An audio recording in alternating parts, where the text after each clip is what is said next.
जय सिया राम दर्शकों, आप सभी का बहुत बहुत स्वागत है हमारे बेहद ही विशेष कार्यक्रम स्वयं को खोजो में। और मैं हूं आपके साथ उपेंद्र कौर। दर्शकों, इस कार्यक्रम के माध्यम से हम इस बात को समझने का प्रयास कर रहे हैं कि यदि श्री राम जी को वनवास ही ना होता तो ऐसे में दिए गए श्रापों का और वरदानों का क्या होता। ऐसे में इस कार्यक्रम के माध्यम से हम विभिन्न प्रसंगों पर चर्चा कर रहे हैं। और कार्यक्रम की पिछली श्रृंखला में हमने यहाँ तक जाना था कि जब भरत जी महर्षि भरद्वाज जी के आश्रम से निकले चित्रकूट की ओर, तो ऐसे में देवतागण भी उन्हें देखकर हैरान हो गए और सोच में पड़ गए कि भरत जी का प्रेम इतना ज़्यादा है, तो ऐसे में कहीं राम जी का विचार तो नहीं बदल जाएगा। ऐसे में इसके बाद क्या कुछ हुआ, क्या कुछ विशेष प्रसंग आए, वह हम जानेंगे इस कार्यक्रम के माध्यम से आज। तो कार्यक्रम बहुत ही ध्यानपूर्वक देखिएगा। और यह समस्त जानकारी देने के लिए हमारे साथ स्टूडियो में उपस्थित हुए हैं हमारे बेहद ही खास मेहमान। जी हाँ, हम बात करें मोटिवेशनल स्पीकर सौरभ जी की। तो आइए सबसे पहले मिलकर उनका स्वागत करें। जय सिया राम सर, बहुत बहुत स्वागत है आपका। आपका भी बहुत बहुत स्वागत है। सभी श्रोताओं और दर्शकों का भी बहुत बहुत स्वागत है। सर, जैसे कि हमने पिछले कार्यक्रम में यहाँ तक जाना था कि अब भरत जी जो है महर्षि भारद्वाज जी के आश्रम से जो है चित्रकूट की ओर रवाना हो गए हैं। और ऐसे में जो देवतागण है वो भी एक पल को सोच में पड़ गए हैं कि भरत जी का इतना ज़्यादा प्रेम है, तो ऐसे में कहीं राम जी का विचार तो नहीं बदल जाएगा। तो ऐसे में इसके आगे क्या हुआ, आज आपसे जानना चाहेंगे। जी, बहुत सुंदर। ऐसा था जैसे कि बताया था पिछले उसमें, महर्षि भरद्वाज के आश्रम से जब वो निकलते हैं तो रास्ते में जैसे बताया जो कुछ उठे मिलते हैं तो उधर देवतागण उनकी स्थिति और उनके प्रेम को देख के, क्योंकि क्या हुआ जब वहाँ वो बट वृक्ष और संगम से जो अपनी बार बार जब वो कहते हैं ना मुझे धर्म ना, मुझे कुछ भी नहीं चाहिए, तो वो देवतागण हर स्थिति को ऐसे मॉनिटर कर रहे हैं क्योंकि कब कहाँ क्या हो रहा है। तो उनकी स्थिति को देख के उनके मन में कि संकोच हो रहा है, कहीं ऐसा ना हो कि राम जी कहीं इनके प्रेम बस लौट जाएं। तो वो मैं अपने बृहस्पति गुरु जो गुरु बृहस्पति जी हैं उनसे इस तरह की चर्चा करते हैं कि क्या उनकी कहीं कुछ लीला कुछ ऐसी मत फेरी जाए, कुछ किया करना चाहिए क्या। तो यहाँ बृहस्पति गुरु उन देवताओं को सावधान करते हैं, पहले तुमने 2 बार ऐसा माया रचित हुई है जब तुमने वनवास दिलवाया, सरस्वती को भेज के मंथरा की बुद्धि को फेरा। एक बार जब वो लोग वहाँ आ रहे होते हैं, रास्ते में पूर्वा चकिया पे जहाँ सबको सोता हुआ छोड़ा, वो तुम्हारी माया की वजह से ऐसा हुआ। लेकिन दोनों बार जो भी कुछ आपने किया था वो कहीं ना कहीं प्रभु की इच्छा थी, तो इसलिए किया। ये विशेष ध्यान रखना है कि प्रभु कभी भी अपने प्रेमी भक्त के लिए कभी नहीं चाहेंगे अगर तुमने कहीं यहाँ रुकावट पैदा की तो माया हो सकता है उल्टी पड़ जाए, कुछ भी हो जाए, क्योंकि यहाँ प्रभु की इच्छा हो ही नहीं सकती है किसी प्रेमी या भक्त के मिलने में कहीं कोई अड़चन डाल ले। वहाँ जो 9 बार जो भी कुछ हुआ है वो एक तरह से उनकी इच्छा थी, तो उस समय की बात नहीं। तो यहाँ वो विशेष उनको सावधान करते हैं बृहस्पति गुरु।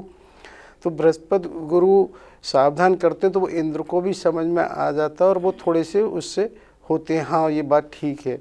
क्या होता है, बृहस्पति गुरु एक तरह से देवताओं के हैं और जो शुक्राचार्य जी है वो दानव के होते हैं। तो इनमें आपस में कहीं ना कहीं थोड़ा सा ये रहता है कि प्रत्युक्ता तरीके से भी दोनों एक दूसरे को हम कैसे बेहतर कर सकते हैं। तो बृहस्पति गुरु भी समय समय उन्हें सावधान करते हैं जब जहाँ जैसी आवश्यकता होती है। तो इंद्र को इस तरह सावधान करने से उनको समझ में ये आता है। इधर क्या होता है कि चित्रकूट में माता जानकी जब सुबह सुबह जगती हैं तो भगवान राम से वो इस तरह से कहती हैं कि मैंने आज एक अशुभ स्वप्न देखा है। मैंने स्वप्न में ये देखा है कि जो भरत हैं वो आपकी तरह से ही बलकल वस्त्र और जटाधारी में वो उस आ रहे हैं वन में, और उनके साथ माताएं भी हैं और माता श्वेत वस्त्र में हैं। तो उन्होंने इस तरह से जब कह रही होती है तो वो भी भगवान राम भी कहती हैं तो बड़ा अशुभ है स्वप्न है। और वो अपने वहाँ से सुप्रातः स्नान वगैरह करके आते हैं। यहाँ फिर एक चीज़ फिर एक थोड़ा सा मैं कहना चाहूँगा कि हमने पहले भी चर्चा करी थी, इस स्वप्न में 51 वाले इस एपिसोड में भी एक बात कही थी जब अब्राहम लिंकन के स्वप्न की। फिर एक बार ये कहेंगे आखिर इस स्वप्न को है क्या, क्योंकि मुझे लगता है कि कहीं ना कहीं कुछ इस तरह से चीज़ें होती हैं कि जैसे हमारे मोबाइल्स होते हैं कि सबके कॉन्फ़िगरेशन अलग अलग होते हैं।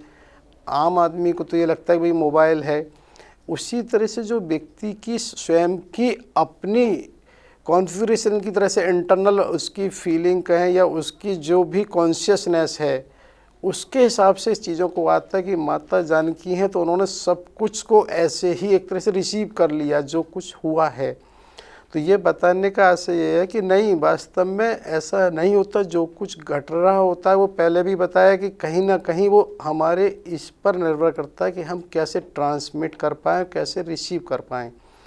तो यहाँ माता जानकी प्रभु से जब कह रही होती हैं तो वो भी इस बात को समझते हैं कि कहीं ना कहीं कुछ हुआ है, लेकिन उसको दिनचर्या के हिसाब से उनका, क्योंकि प्राय दिनचर्या रहती है कि जब प्रातः स्नान वगैरह कर लेते हैं तो उसके अंदर एक वृक्ष के नीचे से बेदी, एक चबूतरा सा जो बना दिया जाता है संभवतः, क्योंकि वो वहाँ आके बैठ जाते हैं। होता क्या है कि अपने ऋषि मुनि नित्य प्रति की क्रिया करके वो वहाँ अक्सर आ जाते हैं और वो वहाँ पर सत्संग करते हैं, क्योंकि वो इस बात को पहले भी कह चुके हैं कि हम लोगों के लिए सत्संग बहुत दुर्लभ है, क्योंकि हम ऐसी परिप्रेक्ष्य में रहते हैं। साधना तो संभव है, क्योंकि यहाँ हम इस तरह की साधना कर सकते हैं कि एक से एक ऋषि मुनि बताए कि कोई कैसा साधक है, कोई 3 दिन में जल ले रहा है, एक से एक विलक्षण मुनि और वहाँ साधक होते हैं।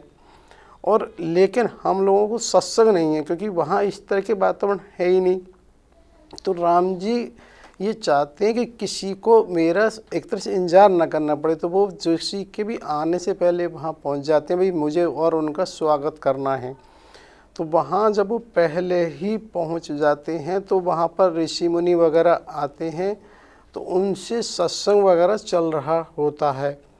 इधर क्या होता है कि जो भरत जी अपने सब काफिला कहें जो भी सबके साथ जब चल रहे होते हैं, तो निषाद राज क्योंकि साथ में है, तो निषाद राज के जो बाकी भील किरात वगैरह हैं, तो उनको जब लगा इतनी बड़ी सेना आ रही है, तो उस सेना की वजह से वो लोग एक तरह से अपने हिसाब से सजग हो जाते हैं। और वो सजग हो जाने के बाद ये देखते हैं कि वो, जैसे कहना चाहिए ना कि वृक्षों पर उनका ये स्वभाव होता है कि अपनी स्थिति को लेने का, या कहें कुछ इस तरह से वो हो जाते हैं वहाँ। तो वहाँ पर ये भी आता है कि जब वो इधर वो चल रहे होते हैं तो उनके चलने से, क्योंकि संख्या अधिक है, तो काफ़ी धूल वगैरह उड़ रही होती है, कुछ इस तरह का होता है। तो एक का एक कहीं कुछ कोलाहल टाइप का हो जाता है, क्योंकि जो पक्षी है वो वहाँ एक तरह से अपनी शांति भंग, इधर पशु भी हैं कुछ है, तो एक का एक भगवान राम को लगता है भाई ये वातावरण में परिवर्तन कैसे हो रहा है, आखिर यहाँ क्या हो सकता है, ये कैसे कोलाहल सा है, ये जो पक्षी हैं ये कुछ ऐसे क्यों, क्योंकि यहाँ तो किसी तरह की आखेट की तो स्वीकृति ही नहीं है। और कोई यदि आखेट पे भी आएगा तो यहाँ नहीं, यहाँ तो सब ऋषि मुनियों के आश्रम में काफ़ी दूर तक कहीं कुछ है नहीं। तो आखिर ऐसा क्या है, तो इधर वो पशु भी आ जाते हैं, तो वो एक तरह से लक्ष्मण जी से कहते हैं जरा देखो तो सही कहाँ क्या है। तो वो उसको देख रहे होते हैं, तो तब वहाँ उन्होंने थोड़ा ऊपर जाके किसी पेड़ या उससे कहीं देखा है, तो ये बात उन्होंने ये देखी है कि अरे कहीं एक तरह से जो ध्वज है वो अवध का है, और वो उसको देख के तुरंत वहाँ पर ऐसा आता है कि एक तरह से उग्र और वो उसमें हो जाते हैं, और वो ये देखते हैं कि वो वहाँ पर भरत सेना सहित वहाँ आ रहे होते हैं। प्रभु राम से कहते हैं आप माता जानकी को लेके गुफा में चले जाओ, मैं देखता हूँ और किसी को ये नहीं करूँगा, और मैं बिल्कुल जैसा उनका स्वभाव होता है। तब वहाँ कोई एक देव बाड़ी होती है लक्ष्मण जी के रुष्ट होने पे कि कुछ भी करने से पहले ये विचार होना ज़रूरी होता है कि हम क्या कर रहे हैं, कहीं ऐसा न हो कहीं करके पछताना पड़े। क्योंकि ये चीज़ें पहले भी हमने कहा था कि हमारी ये आकाशवाणी देवबाड़ी कोई एक ऐसी व्यवस्था थी जो स्वतः ही समयानुसार होती थी। जैसे आज मौसम विभाग की हम बात करते हैं ना कि उसकी अपनी अपनी घोषणाएं आती समय समय पे, उसी तरह से कोई व्यवस्था ऐसी थी जिस पर कभी ना तो किसी ने प्रश्न चिन्ह लगाया, ना कहीं कुछ हुआ है। तो वो वहाँ इस तरह की जब देववाणी होती है तो लक्ष्मण जी भी संकोच में हो जाते हैं, और तब भगवान राम उनको कहते हैं, वहाँ पर आता है श्री मानस जी में, अब कांड में अयोध्या कांड के 231 दोहा में आता है, भरत होए न राज मद विद हर हर पद पाए। यहाँ उन्होंने, भगवान राम ने कहा है कि भरत को राजमद तो हो ही नहीं सकता। वो आप देखिए, विधि मतलब ब्रह्मा जी, विष्णु और महेश, तीनों को भी अगर स्थान उन्हें मिल जाए, तीनों का पद भी उन्हें मिल जाए, तो भी राजमद नहीं हो सकता है। तो इतना बड़ा उनका स्थान है भगवान राम के नाम में, क्योंकि आप भी देखिए ना कि विधि हर हर, तो विधि का मतलब ब्रह्मा जी हो गया, और उधर विष्णु जी और शंकर जी का, तीनों का पद भी मिल जाए तो भी उसे राजमद नहीं होगा। यहाँ ये चीज़ बहुत ज़रूरी हो जाती है कि जैसे है ना, मद जो शब्द है, जिसे कहना चाहिए कि अहंकार कहें, मद कहें, वो कहें, ये कहीं आप विज्ञान में नहीं पा सकते हैं। ये केवल हमारे जो दिव्य ज्ञान है उसी में, क्योंकि प्रभुता पाए काय न मद होई, तो उसी चीज़ को हम देखते हैं कि मद होता है। अगर किसी व्यक्ति को ये देखिए कि विरासत में कहीं कोई चीज़ें एक साथ मिल जाती हैं, तो कहीं ना कहीं, चाहे वो पद है, चाहे वो पैसा है, तो उसमें मद आ ही जाता है। जबकि विज्ञान में कहीं कोई मद सबको नहीं परिभाषित किया जा सकता। तो उसी तरह से प्रभु राम जी उनके लिए कहते हैं कि उस भरत को किसी भी स्थिति में मद नहीं हो सकता है, चाहे उसे तीनों ही देवताओं का पद क्यों ना मिल जाए। कहते हैं, कभों की कांजी शीकरन क्षीर सिंधु बिनुसाए। अगर कहीं कोई कांजी के कुछ बूंदें क्या क्षीर सिंधु समुद्र का कुछ बिगाड़ सकती हैं? वो ऐसी ऐसी कल्पना और ऐसी ऐसी वो देते हैं कि ये देखिए कि कैसे संभव हो सकता है कि कहाँ समुद्र होता है और कहाँ उसकी, कहते ना कि कांजी जैसे खट्टी हुई से वो कहा है, उसकी तरह से कहते हैं। और वो और स्पष्ट इस तरह से कहते हैं कि चाहे अंधकार प्रकाश को निगल जाए, तो वहाँ ये इस तरह की कल्पनाएं आती हैं। तब ये लगता है कि देखो, शायद कल्पना का भी कहीं ना कहीं आधार होता है। जैसे कोई ब्लैक होल होता है, तो ब्लैक होल में ये बताते हैं कि वो कहीं भी प्रकाश को भी एक तरह से एब्जॉर्ब कर लेता है, प्रकाश को भी निगल जाता है, प्रकाश भी नहीं होता। तो कहाँ इस तरह से कहते हो, कहाँ भी कहते हैं कि चाहे आकाश में सब कुछ समाहित है, चाहे आकाश भी समाहित हो जाए, तो यहाँ आकाश में भी एक चीज़ मुझे लगता है कि आकाश को समझने के लिए चीज़ आती है कि जो चीज़ कुछ भी हम देख सुन समझ सकते हैं, वो आकाश में समाहित है। इतना बृहद, और इसको ऐसे भी समझा सकता है, इतना सूक्ष्म है। जैसे ये कहा जाता है कि इंसान के जो मस्तिष्क होता है उसमें 84 बिलियन न्यूरॉन्स होते हैं, यानी कि उस न्यूरॉन्स को भी जो अलग करने वाला है वो आकाश है। जो चीज़ अलग होती है तो उनके बीच में जो कुछ आ गया वो आकाश है। तो ये बताने का ऐसे कि वो किस तरह की संज्ञा वहाँ दे रहे हैं कि वो कहते हैं कि जैसे अगस्त ऋषि ने समुद्र को पी लिया था, तो भले ही चाहे एक तरह से ना कि ये कहा जाए कि एक उसमें ऐसा हो जाए, वो इस तरह की कल्पना, और वो कहते हैं लेकिन किसी भी स्थिति में भरत को मद नहीं हो सकता है। तो वो इसको स्पष्ट यहाँ ये करना चाहते हैं कि किसी भी स्थिति में भरत को मद नहीं हो सकता है।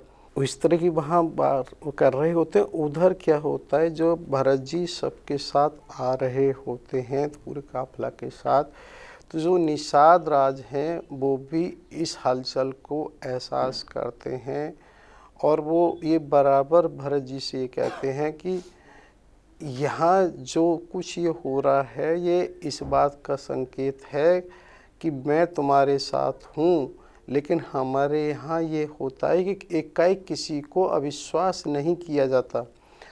इन्होंने क्या किया है कि प्रभु से संकेत से एक तरह से स्पष्ट कर लिया है। प्रभु को, इनको भी अगर ये लगता कहीं मैं किसी उसमें शामिल हूँ, तो मुझसे ये बुलाकर संकेत की भाषा में पूछते कि क्या है। हम लोगों के यहाँ अविश्वास इतनी आसानी से नहीं किया जाता है। ये विशेष रूप से इस बात के लिए कह रहे होते हैं कि जो उनके वृक्षों में जो भील और किरात के लोग छिपे हुए होते हैं, तो उनको वहाँ से ये संकेत मिल जाता है कि ऐसा कुछ नहीं है, होने दो। तो फिर वो तुरंत वहाँ से निकलकर वृक्षों से सामने आते हैं, क्योंकि अब उनको यहाँ तैयारी करनी है। जैसा कि पहले एक बार वहाँ निषाद के यहाँ भी घटित हुआ, तो उन्हें अंदाज़ा भी किसका संकेत क्या है, उस संकेत के हिसाब से वो समझ लेते हैं, तुरंत वहाँ से निकल के फिर वो उधर तैयारी में लगते हैं। इधर ये होता है कि निषाद राज चित्रकूट तक भगवान के साथ आए थे और उनको वहाँ कायदा उनकी वहाँ थे, जब वो एक तरह से उनकी झोंपड़िया स्थान को बनाया गया था। लेकिन क्या है कि भारत के प्रेम और उसमें वो भी इतने विह्वल हो गए, तो एक तरह से वो भी भ्रमित हो गए कि क्योंकि ऐसे घने जंगल हैं वहाँ की, उनको भी एक स्थान सुनिश्चित नहीं हो रहा कि किधर से हम जा सकते हैं, कहाँ से कहाँ स्थान है। क्योंकि ऐसे घने जंगलों में इस तरह से है, तो वहाँ भरत जी पहले शत्रुघ्न के साथ केवल जाते हैं और वो उन स्थानों पर देखने की कोशिश करते हैं कहाँ से हो सकता है।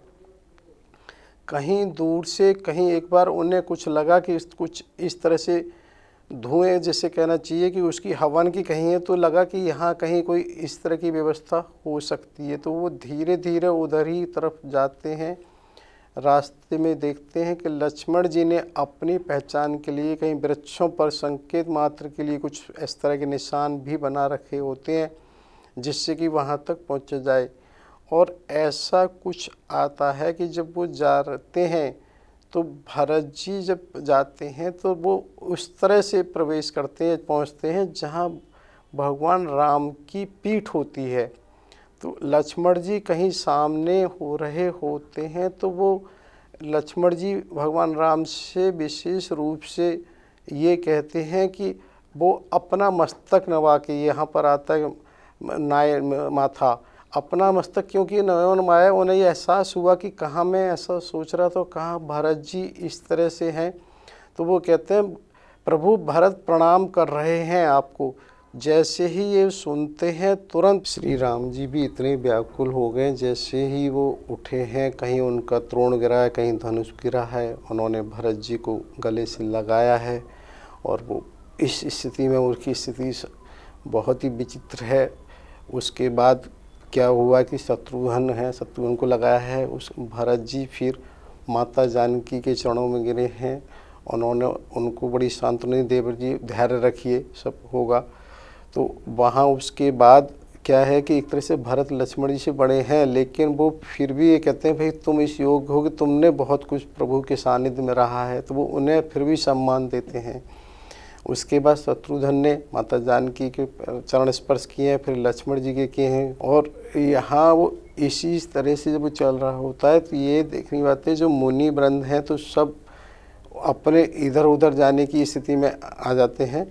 जैसा कि हमने बताया था कि पहले शुरू में भरत और शत्रुघ्न जी गए हैं, तो जब भरत शत्रुघ्न वहाँ मिलते हैं तो भगवान राम शत्रुघ्न को स्पेशली कहते हैं आप अपनी भाभी पास रुको। वो सबकी एक तरह से आगे बढ़ के बुलाने जा रहे होते हैं, वहाँ सबको बुलाते हैं।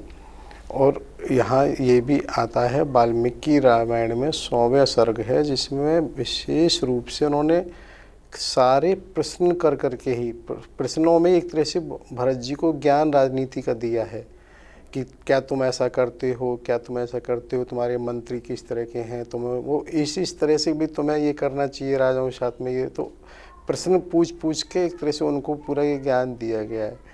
तो यहाँ ये बताने का यह से था कि एक तरह से पूछा भी और उन्हें बताया भी है। और इधर जब वो आगे बढ़ते हैं तो सबसे पहले माता कैकेयी से ही मिले हैं। प्रथम भेंट राम कैकेयी, माता कैकेयी, ये स्पष्ट उसमें आता है। अब रामचरितमानस के अयोध्या कांड के उसमें आता है।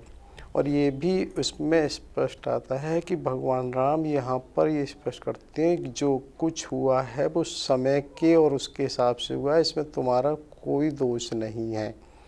तो यहाँ भगवान राम ने भी इस बात को स्पष्ट किया है कि कहीं तुम्हारा कोई दोष नहीं है। तब फिर जब वो भरत जी को देख के, क्योंकि इस तरह की फिर बात और भी जब होती है तो उन्हें पता लगता है ऐसे ऐसे पिता नहीं रहे, तो पिता का एक तरह से वो वहाँ पर श्राद्ध करने की बात आती है और उसमें ये कहा जाता है कि जिसके पास जो होता है उसी से करता है, क्योंकि वो वन में है। अब उनके पास तो कोई घर परिवार ऐसा है नहीं, तो जो वन की इंगुदी या जो इस तरह से कुछ आता है तो उसी से वो श्राद्ध या वो पिंड बना के उससे करते हैं।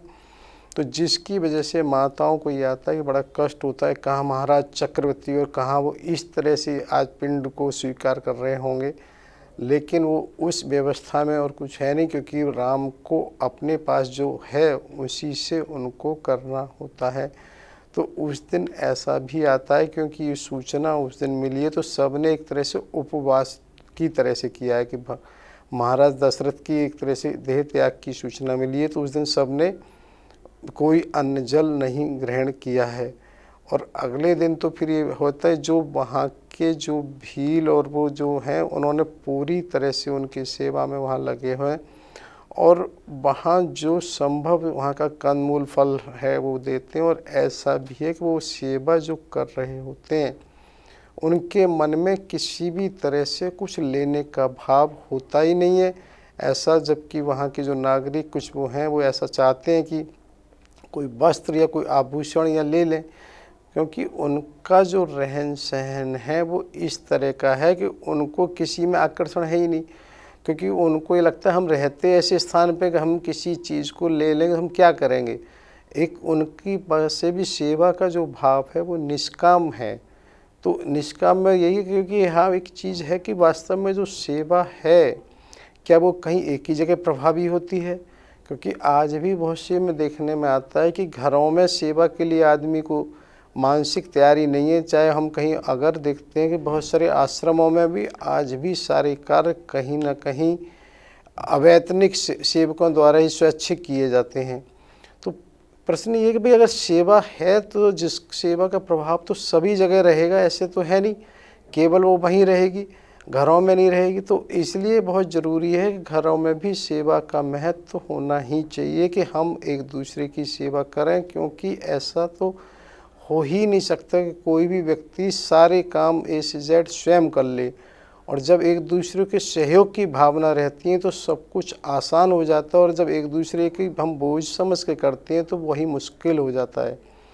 तो यहाँ ये सिर्फ इसलिए कि वहाँ उन लोगों ने जो भी किया है कहीं मन में भाव किसी तरह का कुछ लेने का नहीं है, और उन्होंने उसी सेवा से सबके लिए जो यथा योग्य जिसकी जैसी आवश्यकता है वहाँ वो सबकी सेवा द्वारा उसे करते हैं। राम जी से फिर सब लोग आने का कारण बताते हैं कि वो ये सब उनसे कहते हैं, निवेदन करते हैं कि आप उस राज्य को स्वीकार करो, और उसी की वो सब सामग्री लेने का कारण आते हैं। इसीलिए बताया जाते हैं कि यहाँ इस चीज़ को हम ऐसे भी समझ सकते हैं कि भी जो राज्य सिंहासन जिसे कहना चाहिए उनको अगर हमें अभिषेक करना है तो इतने शांत और चुप वातावरण कैसे हो सकते हैं, क्योंकि ये बार बार वैसे आता है कि वो इतना सब वो लेके क्यों आए। क्योंकि ये इसलिए आवश्यकता कि राज्याभिषेक ऐसा विषय है कि ये कोई रोज़ नहीं होता है, और राज्याभिषेक शांतिपूर्ण में ये नहीं रहेगा किसको हुआ नहीं हुआ कब किसने देखा। हम तो इसे वर्तमान परिप्रेक्ष्य में ऐसे भी देखते हैं, यदि कहीं किसी भी तरह का एमएलए एमपी मेंबर का भी अगर कोई व्यक्ति नॉमिनेशन भी फाइल करता है तो कितने शोर शराबे और कितने जुलूस के साथ फाइल करता है। तो जब ये राज्याभिषेक होना है तो वो भगवान का राज्याभिषेक ऐसे कैसे हो सकता है, उसके लिए इतना तो आवश्यक होना ही है। तो वहाँ पर जब वो इस तरह की बात होती है तो सब लोग उनसे निवेदन करते हैं कि आप राज्याभिषेक को स्वीकार करें। भरत की स्थिति को देख के सब उनके प्रेम में डूबे हुए हैं, और उनसे भगवान राम से इस तरह से निवेदन करते हैं कि अब आप इस राज्य को स्वीकार करें, क्योंकि जो राज्याभिषेक की पूरी सामग्री लाई है जैसा कि पिताजी की इच्छा थी, चाहे इसको ये मान लो मेरा राज्य मैं आपको दे रहा हूँ, कि इस राज्य को स्वीकार करने की सब निवेदन करते हैं। सबके मन में वहाँ यही संदेह हो रहा है कि पता नहीं राम अवध को जाएंगे नहीं जाएंगे नहीं, तो इसी उसमें कोई ठीक से ना सो पा रहा है ना कुछ खा पा रहा है, सबके मन में ये रहता है। तो उस स्थिति परिस्थिति को देख के महर्षि वशिष्ठ अपनी तरफ से इस बात को रखते हैं कि भगवान आराम, अब आप सर्वज्ञ हैं, आप सब जानकार हैं, अब आप बताएं कि क्या का उचित है क्या करना चाहिए। क्योंकि जब उनसे वो कहा जा रहा है अभिषेक के लिए तो होता क्या है कि भगवान राम भी ये कहते हैं कि मुनि, मैं आपके सामने क्या कह सकता हूँ, आप बताओ कि नाथ क्या करना चाहिए। तो महर्षि वशिष्ठ इस बात को कहते हैं, आप ठीक कह रहे हैं, पर प्रभु मेरी तो जो विचार, मेरी मति है वो भरत के प्रेम में ख़त्म हो गई, एक तरह से उसमें मिल गई है। अब मैं तो इस स्थिति में हूँ कि मैं तो कोई निर्णय लेने की हूँ नहीं। मैं तो सिर्फ ये कह सकता हूँ जो अब आपको उचित लगे आप वही करिए। तो यहाँ भगवान कहते हैं ये तो बड़ी अच्छी बात है कि बताइए भरत के प्रेम को इतना सानिध्य आपका मिल रहा है महर्षि वशिष्ठ को, कि ये उसका सौभाग्य है। और ऐसा वो भरत के लिए कहते हैं, भाई ना तो कभी हुआ ना कभी होगा, मुझे उस पर वो है कि जिस पे आपका वो हो। तो जो आपको फिर भी उचित लगे वही करने की बात भगवान राम महर्षि वशिष्ठ के लिए कहते हैं। और महर्षि वशिष्ठ उनसे इस बात को कहते हैं कि नहीं, जो आपको उचित लगे उसी को फिर आप अपने हिसाब से, आप सर्वज्ञ हैं, आप बताइए। भगवान राम ये कहते हैं कि जो भरत कहें वही किया जाए। जो भरत को है वो उनके प्रेम को आदर देते हैं। तो भरत ही कहते हैं मैंने तो जो कहना था वो मुनि ने कह दिया है, मैं तो यही चाहता हूँ कि उसे आप आपसे कुछ स्वीकार करें, उसे करें। वो इस तरह से आपस में विचार विमर्श होता है। तब भगवान राम ये कहते हैं कि जीव की गति ईश्वर के अधीन है, जीव कुछ नहीं कर सकता, और तुम अरे जैसी स्थिति तो बहुत दुर्लभ है। और वो यहाँ स्पष्ट ये भी करते हैं कि माता को वही लोग केवल वो दोषी मान सकते हैं जिन्होंने सत्संग नहीं किया, जिन्होंने संतों का समागम नहीं किया है। उसमें माता का कहीं कोई दोष है ही नहीं। वो इस बात को स्पष्ट ये करते हैं माता कैकेयी के लिए केवल उन्हीं का दोष है, बल्कि वो उसको ये कहते हैं इन्होंने तो अपना अपयश लेके बहुत कुछ लोगों का जन जन का उद्धार किया है, जिसकी वजह से ऐसा हो पाया है। और यहाँ फिर वो ये बात इसको कहते हैं, भाई भरत जो तुम कहोगे वही होगा। तुम इस बात को देखो, जब पिता की इच्छा तो ये थी कि राम वन में जाऊँ, तो उन्होंने अपने प्रेम की वजह से एक तरह से शरीर त्याग दिए, वचन नहीं त्यागे हैं। तो तुम इस चीज़ को ये ध्यान में रखो, किया वही जाएगा जो तुम कहो, लेकिन तुम इसको ये बराबर देखो कि भी क्या बेहतर है। तो उस स्थिति में भगवान राम से भरत भी फिर भी संकोच बस नहीं कुछ कह पा रहे हैं, और वो वहाँ पर ही इसी बात को आपस में होता रहता है। सर, आज भी इस कार्यक्रम के माध्यम से आपने बहुत ही सुंदर जानकारी से हमें अवगत कराया, हमारे दर्शकों को अवगत कराया। ऐसे में मन में एक और जिज्ञासा उत्पन्न हुई है। कहते हैं कि श्री राम जी से मिलने जो है राजा जनक भी चित्रकूट धाम पहुंचे थे। तो ऐसे में इस जिज्ञासा का समाधान हम आपसे ज़रूर चाहेंगे, लेकिन आज नहीं, कार्यक्रम की अगली श्रृंखला में। तब तक के लिए आपने अपना कीमती समय हमें दिया, उसके लिए बहुत बहुत धन्यवाद आपका। धन्यवाद आपका भी। सभी श्रोताओं दर्शकों को समय देने के लिए बहुत बहुत आभार। साथ ही होने वाली गलतियों के लिए क्षमा याचना। जय सिया राम। जय सिया राम।